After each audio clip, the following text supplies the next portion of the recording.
Monsieur le Président, bonjour. Bonjour. Je vous présente donc deux jeunes talents. Jessica Ranoefi, directrice des relations gouvernementales Afrique, au sein du groupe Rio Tinto, deuxième groupe minier au monde, spécialiste en relations publiques. Elle est également active dans le domaine de la promotion des femmes. Je vous présente également Quentin Sauzet, Young Leader Promotion 2021, français basé à Madagascar. Il est directeur général d'Altera, un cluster Nature-Based Solutions du groupe Action, solution basée sur la nature, spécialiste des investissements en finance verte. Il a été également coprésident de l'ONG française Démocratie ouverte et a participé à la Convention citoyenne pour le climat. Alors, ils vont m'accompagner pour mener cette interview présidentielle pas comme les autres. C'est eux qui vont vous interroger, avec moi évidemment, mais les interrogations vont partir d'eux pour l'Afrique et le monde de demain. Alors, Jessica, il se trouve que cet événement, les Young Leaders, se déroule en marge du sommet de l'océan Indien qui se tient en ce moment même. En tant que jeune issu du continent ou y vivant, qu'attendez-vous de ces rencontres pour l'avenir des relations entre la France et l'Afrique? Encore bonjour, Monsieur le Président. Je pense qu'en tant que jeune malgache et jeune africaine aujourd'hui, j'espère que ce sommet permettra de redynamiser les partenariats entre les îles de l'océan Indien. Et ce partenariat pourrait en fait permettre de replacer l'Indian Océanie sur l'échiquier mondial en maximisant nos forces respectives. Et la deuxième chose que j'espère tirer de ce sommet, c'est l'amélioration de la connectivité entre nos îles, notamment la libre circulation des personnes. Quentin? Monsieur le Président, déjà bonjour et très honoré de pouvoir dialoguer avec vous. On a vraiment une question importante. Quand on voit ce qui se passe dans le monde, on comprend maintenant l'importance de ces entités régionales dans la reconfiguration. Donc on aimerait beaucoup avoir votre vision, évidemment, à travers ce sommet. Et puis comprendre aussi quelle est votre vision sur ce nouveau partenariat que vous voulez incarner entre Madagascar et la France. Tout d'abord, je tiens à vous féliciter pour votre nomination en tant que jeune leader, young leader, sur le continent africain. Et c'est un plaisir pour Madagascar et surtout pour la jeunesse malingache d'accueillir les jeunes leaders du continent africain à Madagascar, rassemblés en marge justement de ce sommet de la COI qui rassemble les 5 nations qui sont regroupées dans la commission de l'océan Indien. Vous savez, l'avenir appartient à la jeunesse, mais la jeunesse qui ose entreprendre, et l'avenir aussi. Et un pays, ça se transforme avec la force de la jeunesse. Mais la jeunesse qui bâtit, qui construit un avenir pour le développement d'un pays et aussi pour le bien commun de tout un peuple. Parce que ce sont les jeunes qui créent de l'emploi. Et on peut combattre justement l'inégalité et la pauvreté en créant justement des entreprises, mais aussi des PME, des PMI, mais à travers aussi des ONG, des associations qui œuvrent pour le bien commun. Maintenant, vous savez, nous, à Madagascar, par rapport à ce sommet, il y a beaucoup d'attentes. C'est-à-dire, premièrement, les 5 pays qui sont regroupés au sein de la COI, nous sommes liés par l'océan, mais aussi parfois, même par le sang, à travers des générations. Et ça, c'est vraiment un lien historique, un lien également qui est très très fort de sens également, puisque nous parlons d'une seule langue, qui est la langue de Molière, le français, mais parfois créolisé. Et donc c'est pour cette raison qu'il faut, comme vous l'avez dit tout à l'heure, c'est qu'il faut renforcer justement cet atout qui est inestimable pour échanger et développer nos continents et surtout l'Indian Océanie pour le développement et les échanges, que ce soit culturels, mais aussi dans l'entrepreneuriat. Et justement, est-ce que Madagascar peut jouer un rôle de trait d'union entre ces pays face aux défis communs que sont le changement climatique, la sécurité maritime ou encore l'immigration? Madagascar joue un rôle vraiment important dans la COI. Nous sommes la plus grande île déjà du continent africain, mais également dans la COI également. Effectivement, les défis sont énormes. Vous avez parlé de la sécurisation de la route maritime, sur les pêches illicites. Il faut vraiment il faut se mettre ensemble pour pouvoir mettre en œuvre les projets pour protéger nos eaux territoriales, mais aussi il y a le grand sujet qui est en ce qui concerne le changement climatique et les aléas climatiques également. Parce que vous savez, les îles de l'océan Indien, nous sommes frappés par les cyclones qui se sont de plus en plus violents et de plus en plus fréquents. Vous avez vu ce qui s'est passé dernièrement à l'île Maurice, à La Réunion, à Mayotte également. Et à Madagascar, en 2022, on a été frappé par 4 cyclones en seulement un mois et demi, et qui a ravagé nos champs de culture, qui ont inondé aussi plusieurs centaines de milliers d'hectares. Et tout cela nous porte justement à repenser et à revoir nos stratégies pour renforcer justement notre cohésion et les échanges à travers les îles de l'océan Indien. Monsieur le Président, nous sommes ici également dans le cadre de la visite d'État du président français Emmanuel Macron. La dernière visite d'État remonte à 2005 sous Jacques Chirac. Des accords ont été signés. Que retenez-vous de ces échanges? Premièrement, la France et Madagascar, nous avons un lien historique et de partenariat qui date depuis la colonisation. Donc la France a joué plusieurs rôles pour le développement économique et social également du pays. Il y avait eu plusieurs accords qui ont été signés, à savoir dans le domaine de l'énergie, puisque le géant de l'énergie française a signé un accord justement avec un projet qui s'appelle Vouloubé dans le domaine de la production d'énergie à travers les barrages hydroélectriques. Aujourd'hui, comme vous le savez, 30% de la population malagasy a accès à l'énergie, et notre objectif, et justement, c'est que chaque foyer puisse avoir déjà, en fait, qu'on puisse éclairer, puisque vous savez, actuellement, l'ensemble des foyers sont éclairés, les 70%, par des lampes à travers des pétroles lampants. Et donc nous avons un programme actuellement pour justement distribuer des kits solaires gratuitement. Et on ne peut pas industrialiser un pays sans avoir de l'énergie fiable et abordable. À Madagascar, vous savez que 80% de notre production de l'énergie dépend encore de la production thermique, c'est-à-dire c'est trop onéreux, et le coût justement de la production d'énergie est de entre 25 et 40 centimes d'euros le kilowattheure. Or, le prix de vente à la population est seulement de 15 centimes d'euros le kilowattheure.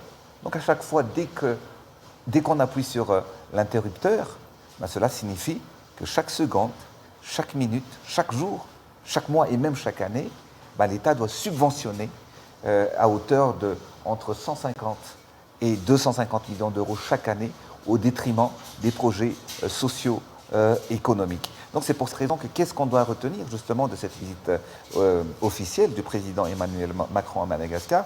C'est la signature et aussi la volonté d'accompagner les projets de développement et de transformation de Madagascar, plus particulièrement dans l'énergie, à savoir les barrages hydroélectriques, les parcs éoliennes également, mais aussi également dans tout ce qui est parc solaire. Pour en résumer, la visite d'État du président Emmanuel Macron a été marquée par la signature de plusieurs accords et engagements, que ce soit dans le domaine diplomatique, économique et politique. Pour en résumer, il y a dans le domaine culturel également. Par exemple, c'est quelque chose qui me tient particulièrement à cœur, c'est que vous savez, notre chemin de fer à Madagascar a été construit en 1901 jusqu'en 1913, qui relie Antananarive, la capitale de Madagascar, jusqu'au grand port de Tamatave ou Tuamasin en Malagasy. 80% de nos flux maritimes empruntent cette route nationale entre le port et la capitale de Madagascar.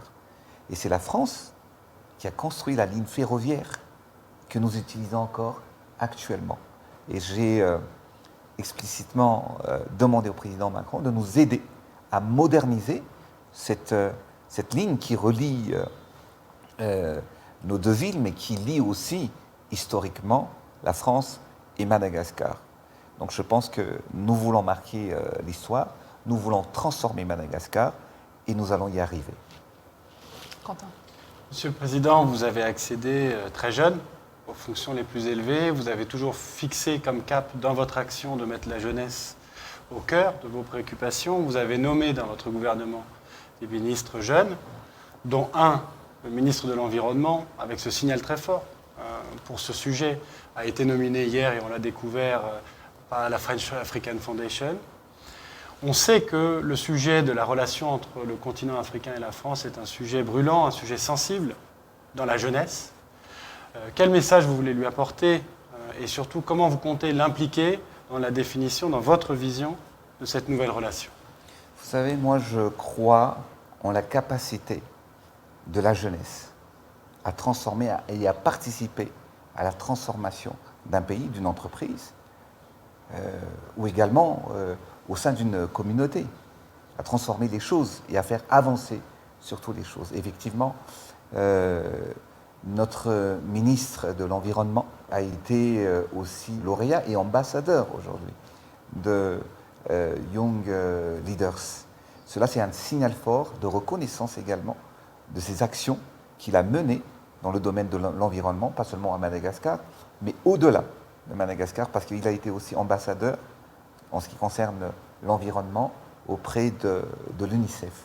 Donc tout cela, c'est que nommer un ministre, vous savez, dans un gouvernement qui a 28 ans, les autres, ils ne le feront pas. Parce qu'on a tout le temps sous-estimé la jeunesse de prendre les hauts fonctions de l'État. Mais moi, j'y crois parce que moi, j'étais même maire de la capitale à l'âge de 33 ans. J'étais même président, chef d'État à l'âge de 35 ans. Et je peux vous dire que j'ai tout fait, et c'est cette conviction, cette énergie, cette audace de pouvoir participer, et c'est l'amour de la patrie qui bouillonne en soi, ce sont les astuces pour pouvoir avancer et transformer les choses. Donc moi, si j'ai un message à dire et à partager aux jeunes aujourd'hui, il faut que les jeunes croient en eux, il faut que les jeunes puissent avoir un rêve, puissent avoir un projet et mettre tout en œuvre pour les réaliser. Et il ne faut jamais se laisser décourager. Parce que ce sont qui ne vont pas y arriver, qui vont vous décourager que ce n'est pas possible, que vous n'allez pas y arriver.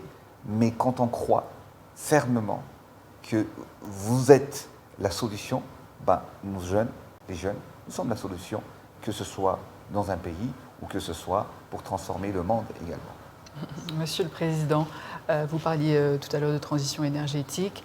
En attendant, près de 85% de la population malgache n'a pas accès à l'électricité. Selon la Banque mondiale, les coupures de courant rythment leur quotidien, y compris à Tananarive. Il y a aussi la question de l'accès à l'eau potable qui est un enjeu majeur pour les populations. Pourquoi, malgré les engagements annoncés, la situation énergétique et d'accès à l'eau est-elle toujours aussi critique? Vous avez parlé de l'eau et de l'électricité en même temps. Madagascar a accumulé son retard de développement. Et moi, je suis là, ça fait un mandat et 1 an et demi que je suis à la tête de l'État actuellement.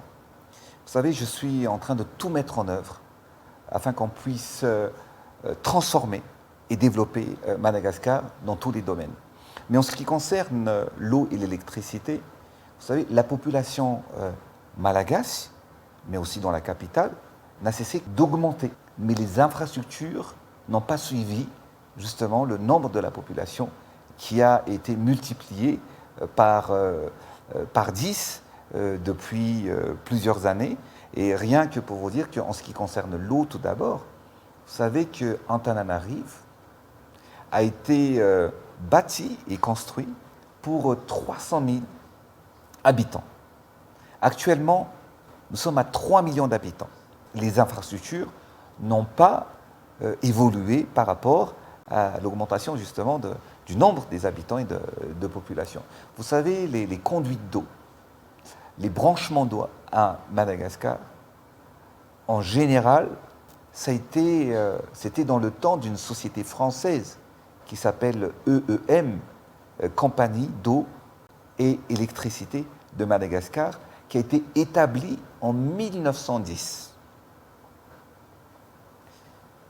Vous imaginez pour cela que même les tuyauteries aujourd'hui sont vétustes et il n'y avait pas des grands travaux qui ont suivi justement l'avancée et le nombre de la population qui n'a cessé que d'augmenter. C'est seulement que maintenant que nous sommes en train de mettre en œuvre les grands projets. Il y a une semaine de cela, je suis allé à Mandoucis, là où il y a notre station de pompage de la capitale pour distribuer de l'eau dans la capitale et ses environs. Et nous avons changé en fait l'ensemble des pompes à eau et les matériels pour rénover complètement, mais aussi augmenter la capacité de production de l'eau potable dans la capitale. Je vous donne juste l'exemple que actuellement, notre besoin en eau potable, rien que dans la capitale, c'est 300 000 mètres cubes par jour. Or, notre production est seulement de 200 000 mètres cubes par jour. Il est tout à fait normal donc qu'il y a une crise de distribution et d'alimentation en eau dans les foyers. Mais là, le projet que nous sommes en train de mettre en œuvre, c'est que nous sommes en train de mettre en œuvre plusieurs stations de pompage qui va de 40 000 mètres cubes jour jusqu'à 100 000 mètres cubes jour. Et il y a un projet aussi avec la Banque européenne de développement l'appel d'offres a été lancé, les travaux vont démarrer dans quelques semaines. Tout cela pour vous dire que nous sommes en train de rattraper le retard de développement de Madagascar. Et je dis toujours qu'il faut faire savoir, il faut exposer les problèmes, mais je peux vous dire que nous déployons actuellement les solutions afin de transformer et de développer Madagascar. En ce qui concerne l'énergie, effectivement, vous savez, ce qui alimente aujourd'hui la production d'énergie à Madagascar, c'est les barrages hydroélectriques construits par le président Didier Ratsir, qui a été inauguré, qui est un décalque à quelques kilomètres de la capitale, qui a été construit en 1982. Et c'est seulement maintenant que nous avons déployé des grands projets dans, je l'avais dit et annoncé, déjà d'ici la fin du mois d'août, nous allons accélérer la transition énergétique de Madagascar à travers la mise en place d'un grand parc solaire de 20 MW, mais immédiatement qui seront renforcés avec 100 MW supplémentaires dans la capitale et 30 MW répartis en province. Cela signifie que d'ici la fin de l'année, 80% de notre besoin en énergie sera couvert à 100% par l'énergie renouvelable à travers les photovoltaïques que nous sommes en train de mettre en place. Or, à part cela, il y a le projet qui sera mis en place avec la France, un projet qui me tient particulièrement à cœur, un projet de barrage hydroélectrique de 140 MW qui s'appelle Antété-Zambat, qui sera un projet propre, étatique, qui sera réalisé entre la France et Madagascar. C'est vrai que quand on vit dans le noir, on a besoin de la lumière. Et c'est à travers justement la lumière qu'on peut vaincre l'obscurité. Et à Madagascar, on voit le bout du tunnel et je suis convaincu que les villes et les foyers seront éclairés d'ici quelques années. Jessica. Oui, Monsieur le Président, en parlant justement de transition énergétique, dans la course mondiale à la transition énergétique aujourd'hui, le développement économique de Madagascar va notamment passer par son secteur minier, mais on sait aussi que c'est un secteur qui suscite encore beaucoup de préoccupations. Comment est-ce qu'on concilie justement les intérêts de développement économique, la souveraineté sur nos ressources et les préoccupations environnementales, pardon. Madagascar, c'est un grand pays qui a beaucoup de potentiel et beaucoup de richesses, que ce soit en termes de ressources naturelles, mais surtout à travers notre population, cette jeunesse et la population malagasy. Et comment on peut transformer Madagascar? Je suis convaincu, intimement convaincu, que c'est seulement à travers nos ressources que nous pouvons transformer et accélérer le développement de Madagascar. Donc comment, pour ce faire, il faut avoir l'expertise et l'expérience des sociétés qui voudraient participer au développement de Madagascar et dans un esprit gagnant-gagnant. Et c'est ça qu'il faut mettre en place. Aujourd'hui, actuellement, il y a un grand projet que nous sommes en train de mettre en œuvre avec les Américains qui s'appelle Base Tulear.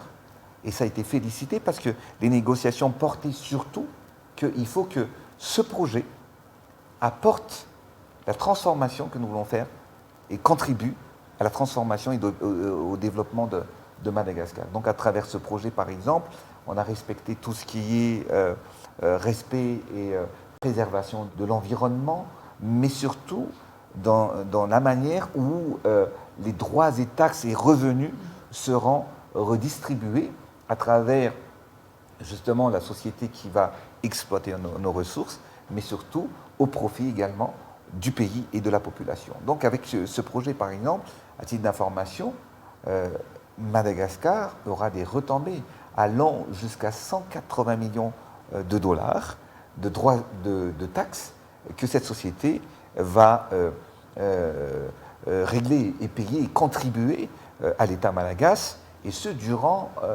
25 ans. Et ça, c'est un projet justement exemplaire, puisqu'il y a d'autres projets à Madagascar, où, reconnus mondialement, mais la taxe qui a été signée et qui a été payée par ces entreprises-là, la taxe pour un an, avec la société Base Tulear, c'est l'équivalent de 10 ans de taxes avec les autres sociétés qui opèrent déjà à Madagascar.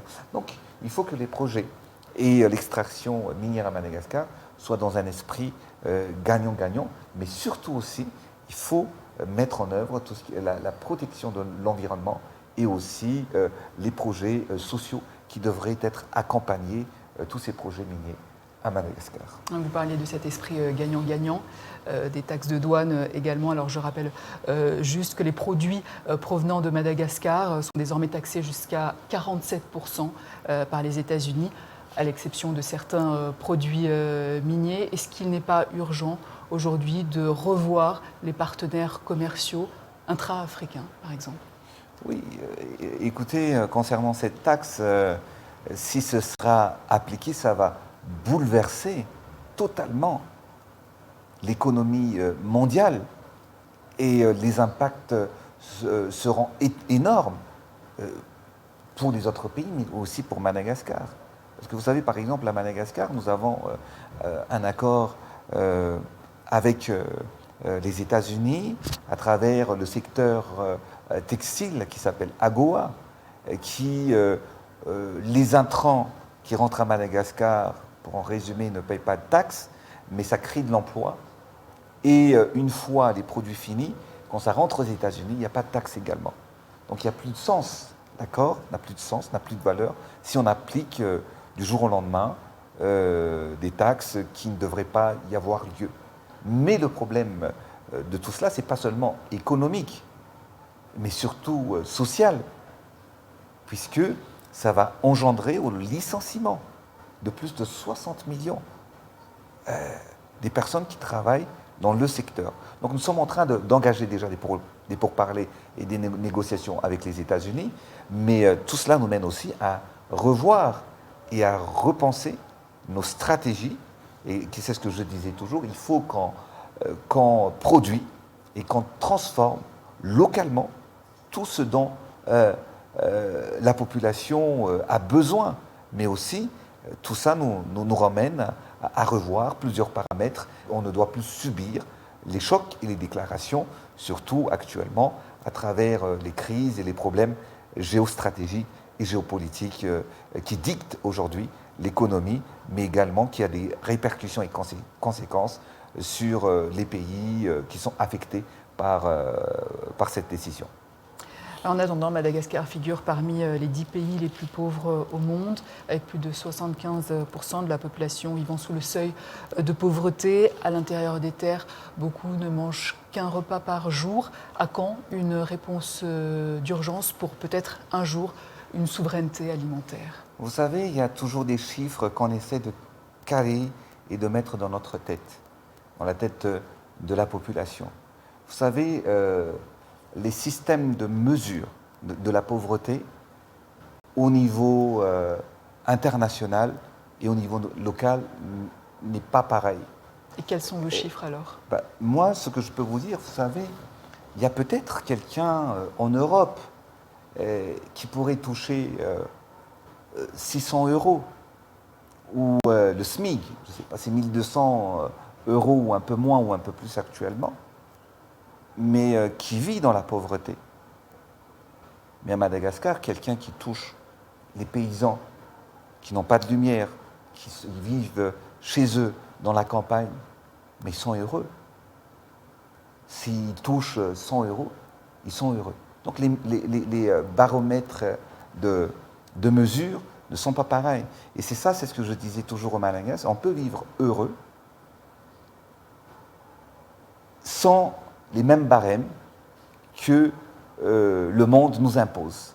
Donc certainement, à Madagascar, on vit, une grande partie de la population vit dans la pauvreté, et moi je suis là justement pour apporter et améliorer surtout le quotidien de la population malagasy, d'augmenter leurs revenus, mais surtout de combattre cette pauvreté. Je ne dis pas que la pauvreté n'existe pas, mais je suis là justement à mettre tout en œuvre pour combattre cette pauvreté et que pour rendre les Malagasy fiers d'être Malagasy et heureux dans son pays. Et pour manger à sa faim également. Et pour manger à sa faim. Vous savez, aujourd'hui, quand on parle toujours de chiffres, vous savez, 80% de la population malagasy sont des agriculteurs qui vivent, leur revenu, c'est l'agriculture. Effectivement, on doit aider nos populations. Et nous avons une arme aujourd'hui pour combattre cette pauvreté, pour que l'ensemble des Malagasy puissent manger à sa faim, comme vous le dites. Mais aujourd'hui, on mange peut-être pas assez. On ne mange pas du fromage, mais on mange du riz. On ne mange peut-être pas du caviar, mais on mange du zébu. Donc chacun a leur zone de confort. Mais à Madagascar, ce que nous sommes en train de faire, et ça me tient particulièrement à cœur, c'est la transformation agricole. Et ça, c'est une arme pour combattre la pauvreté à Madagascar. Puisque Madagascar, aujourd'hui, vous savez, nous sommes le 3e pays, le plus grand producteur du riz sur le continent africain, après le Nigeria et l'Égypte. Mais malheureusement, là je suis d'accord avec vous, c'est que nos paysans sont pauvres, puisque leur méthode de culture, c'est encore artisanal. Donc nous allons, pour transformer notre pays, nous allons aider nos agriculteurs à augmenter le rendement à l'hectare, passant de 3 tonnes à l'hectare aujourd'hui, allant jusqu'à 8 tonnes, voire même 12 tonnes, c'est-à-dire tripler, voire même quadrupler leur production.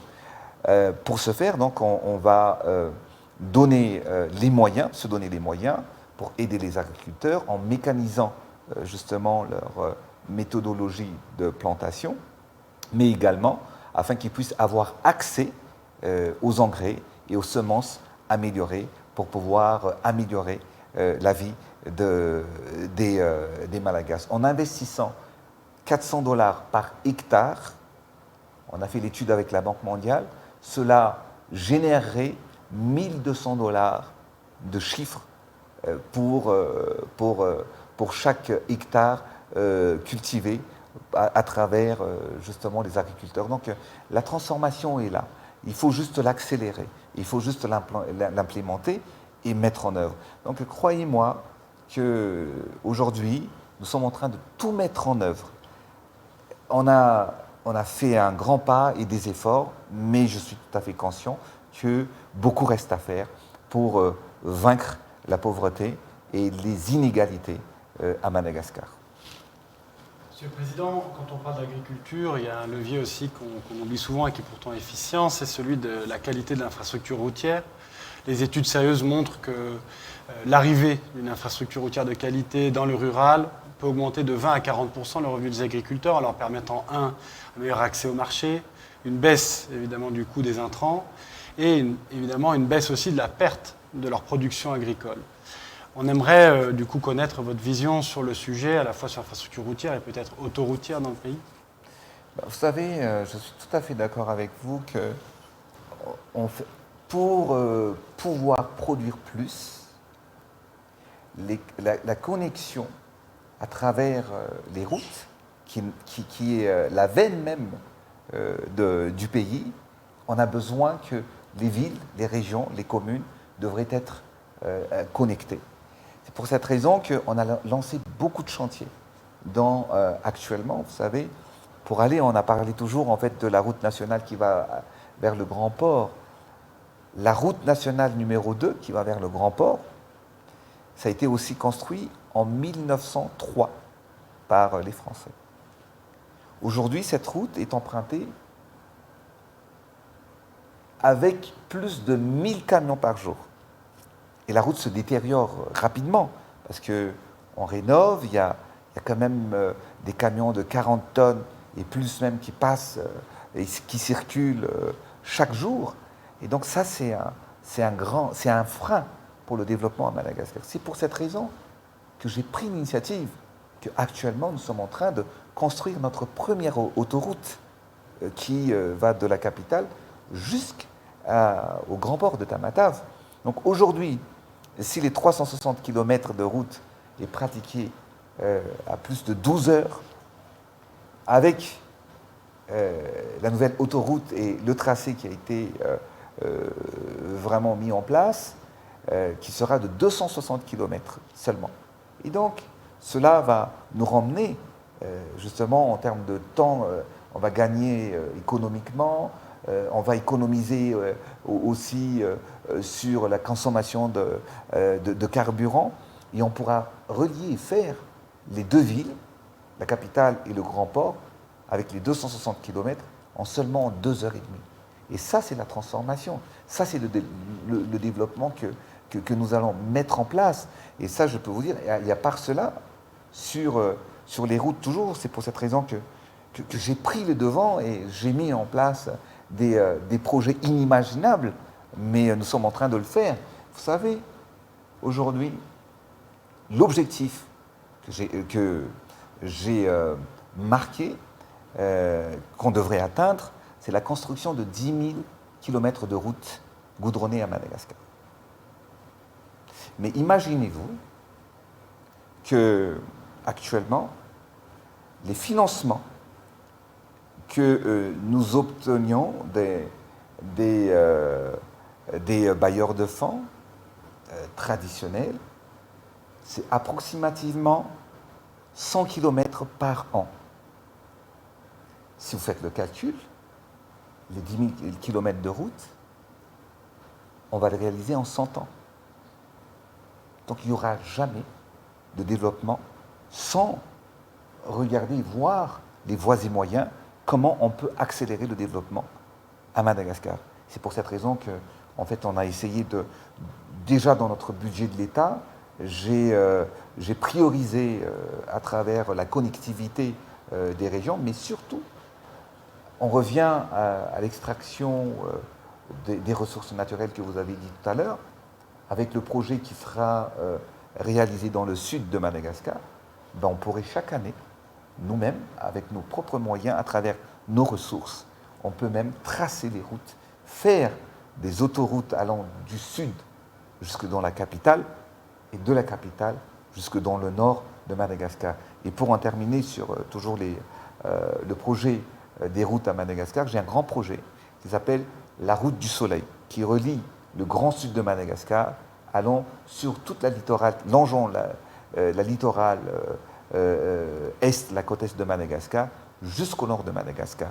Aujourd'hui, il y a 1200 kilomètres que nous allons encore implémenter et mettre en œuvre, mais les 800 kilomètres, nous avons déjà trouvé les financements. Et donc, il reste 1200 kilomètres. Et on va y arriver. Et c'est ça la transformation que nous allons faire à Madagascar. Et je suis confiant que nous allons y arriver et que les Malagasy, l'objectif, c'est que les Malagasy seront fiers d'être Malagasy et seront fiers des projets de développement que nous allons mettre en place. Alors, il y a la connectivité via les infrastructures, via les routes, mais il y a aussi la connectivité via le numérique. Oui, alors un tout autre sujet, justement, Monsieur le Président, le numérique, et en particulier donc l'intelligence artificielle est en train de transformer notre manière de travailler, de nous informer et d'apprendre. Comment pensez-vous que l'Afrique et Madagascar pourraient tirer profit de cette révolution numérique? Vous savez, ça c'est vraiment un sujet parce que à travers le numérique, ça ouvre nos frontières. Il n'y a plus de limites. Parce que déjà, on peut créer de l'emploi avec le numérique. On peut faire du commerce avec le numérique également. Tout ce qui est commerce en ligne. Mais surtout notre avantage, l'avantage de Madagascar, c'est que 70% de la population malagache a moins de 30 ans. Et ce sont des jeunes doués dans l'informatique. Et aujourd'hui, qu'est-ce qu'on peut tirer de cela? Vous avez dit. Vous savez, aujourd'hui, tout ce qui est dans le secteur des centres d'appel, Madagascar aujourd'hui a presque pris, en fait, plus de 70% du marché sur le continent africain des centres d'appel, qui étaient auparavant au Maghreb et qui sont actuellement, qui emploient des milliers de jeunes à Madagascar. Ça, c'est une chose. Donc, ça crée de l'emploi. Parce qu'à Madagascar, bon, ben, on maîtrise bien la langue de Molière, le français, et les Malagasy n'ont pas d'accent. Et aujourd'hui, je ne vais pas faire la publicité, mais l'ensemble des sociétés connues en France, ils ont leur centre d'appel à Madagascar. Même les PME, les PMI, en passant des bureaux d'études, des médecins, des hôpitaux et dans la télécommunication. Donc ça, on tire déjà profit de la révolution en ce qui concerne le numérique. Mais vous savez, il y a quelques mois de cela, Madagascar a été aussi champion, l'équivalent des Jeux Olympiques du robotique, et on était champion. Et ça nous encourage. Et c'est pour cette raison que pour marquer justement cette voie qui s'ouvre devant la jeunesse et qui s'ouvre devant Madagascar, j'ai pris l'initiative de construire et de bâtir le palais du futur et de l'innovation, où nous allons former justement nos jeunes à travers l'intelligence artificielle, tout ce qui est robotique, mais également dans le numérique et dans le high-tech. Donc moi, j'y crois fermement que ça, c'est une nouvelle porte d'opportunité et d'avenir qui s'ouvre devant la jeunesse malagasy. Alors, plus de frontières grâce au numérique, mais les frontières physiques sont toujours là. Madagascar entretient des liens spécifiques avec le continent africain face aux crises qui secouent plusieurs pays. Je pense au Soudan, par exemple, ou la RDC. Est-ce que Madagascar peut jouer un rôle de médiation ou de stabilisation régionale?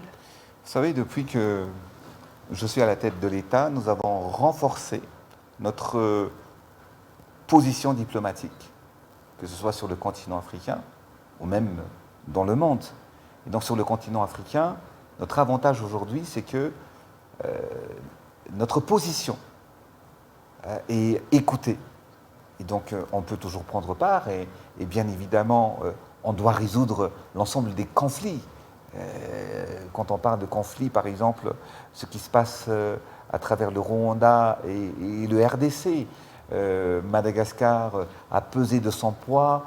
J'ai appelé le président Kagame, j'ai discuté avec le président Tshisekedi, et c'est en discutant et c'est en se mettant autour d'une table qu'on peut résoudre en fait les conflits. Et comme dit, toute guerre se termine toujours autour d'une table. Et l'Afrique n'a pas besoin, il faut faire taire les armes. Et l'Afrique n'a pas besoin, on a besoin d'unité, on a besoin de solidarité pour affronter les défis qui sont devant nous. Et les défis qui sont devant nous, comme nous sommes en train de discuter actuellement, c'est la pauvreté, c'est vraiment le problème de la santé et économique de chaque pays. Et donc, moi, je suis confiant que Madagascar va jouer son rôle, bien évidemment, sur comment résoudre et accompagner afin qu'on puisse trouver une solution sur les conflits sur le continent africain. On parle du continent africain, justement, Monsieur le Président, et puis le cinéaste mauritanien Abderrahmane Sissako, lors d'un entretien avec le média panafricain Nectar, avait dit « L'Afrique, on a souvent parlé d'elle, elle parle très peu d'elle-même ». Cette phrase en dit long sur la manière dont l'Afrique est dépeinte. Quel regard vous portez, Monsieur le Président, sur la couverture médiatique de l'Afrique et de Madagascar en particulier? Vous savez, quand on parle de médias, quand on parle du continent africain, on a toujours tendance à noircir les choses. Certainement, il y a beaucoup de difficultés. Ça, je n'en disconviens pas. Mais il y a aussi des solutions. Et quand on parle de l'Afrique, on a toujours tendance à parler de problèmes, de pauvreté, de conflits. Mais on parle très peu, même en ce qui concerne Madagascar, du progrès que nous sommes en train de faire à Madagascar ou sur le continent africain. Et moi, je dis toujours que l'Afrique est une solution. L'Afrique n'est pas un problème. Et j'y crois fermement à cela. Nous avons tout pour réussir. Certainement, il y a des difficultés. On doit bien évidemment renforcer nos capacités. On n'a pas les compétences nécessaires peut-être, mais il y a une nouvelle génération aujourd'hui, des dirigeants qui voient autrement les choses, qui vont transformer les choses ici à Madagascar, ce qui se passe ici actuellement. À part sur TV5 Monde, si je puis me permettre. C'est pour ça que vous êtes là, parce qu'on a envie de vous entendre sur les solutions aussi qui font rayonner l'Afrique et Madagascar. Bien sûr. Et encore une question pour moi, en tant que jeune africaine et malgache aussi, Madagascar a un positionnement unique. Il est au cœur de l'océan Indien, mais aussi entre l'Asie et l'Afrique.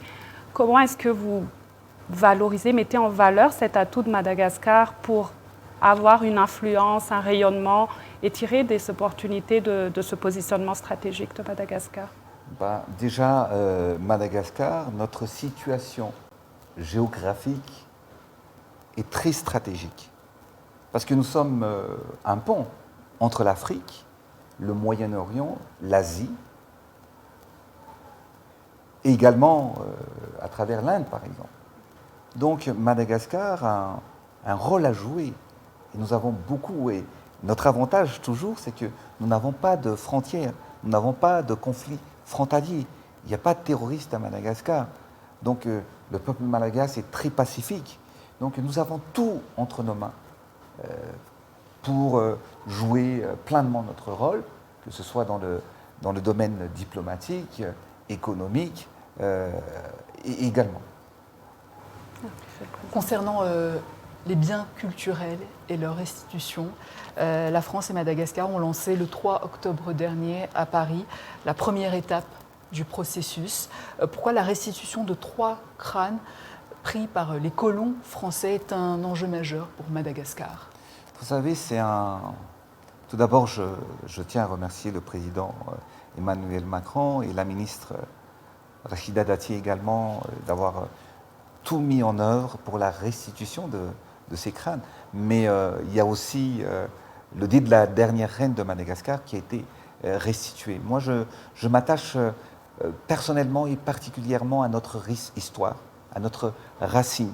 Parce que si on ne connaît pas son histoire, on ne peut pas transformer l'histoire de son pays. C'est pour cette raison que je m'attache particulièrement à notre histoire et aussi à la restitution justement de l'ensemble des objets qui ont été retenus par la France.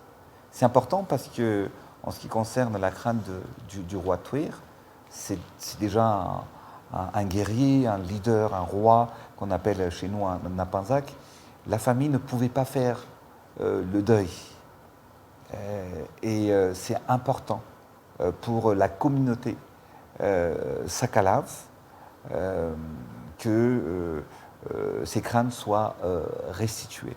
C'était important aussi de la descendante de la reine, la dernière reine de Madagascar, parce que la restitution, en fait, du dé de la reine, parce que le dé de la reine, ça marque la souveraineté nationale, la souveraineté de la royauté de Madagascar. Donc c'est important. On s'attache à l'histoire, à notre racine.